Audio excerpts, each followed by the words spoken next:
মহিলারা হচ্ছে শয়তানের জাল। আল্লাহ তাআলা বলেন, নিশ্চয় মহিলাদের ষড়যন্ত্র কঠিন আর শয়তানের ষড়যন্ত্র দুর্বল। উপস্থিত বৈঠকের মুসলিম বোন, আমি আপনাকে শয়তান বলে গালি দিনি, আমি আপনাকে শয়তানের জাল বা শয়তানের চেয়ে খারাপের কথা বলিনি। আপনি সম্মানী শিক্ষিতা মহিলা, আপনাকে আমি আয়েশার মতো মনে করি, খাদিজার মতো মনে করি। আপনাকে অপমান খাটো করবো এটা আমি আদৌ চাইনি। আমি আপনাকে খাটো করব কেন? আপনাকে আমি খাদিজা আয়েশার মতো মনে করি। আসলে বলতে চাচ্ছি, ওই যে আপনার পাশে বসে, এই যে দেখেন এখনো মাথায় কাপড় নাই, ক্লাস 10-এ পড়ে। এই হলো শয়তান, এটাই শয়তান, এটাই।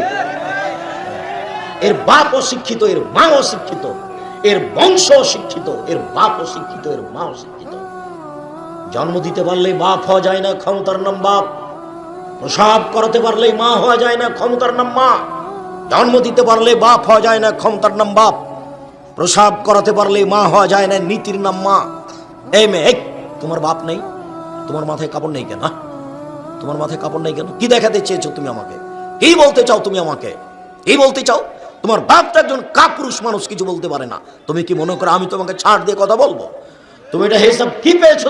তুমি একজন মুসলমানের মেয়ে, তোমার বাপ মুসলমান, তোমার মা মুসলমান, তোমার বংশ মুসলমান, তুমি মাথায় কাপড় না দিয়ে চলো কি করে?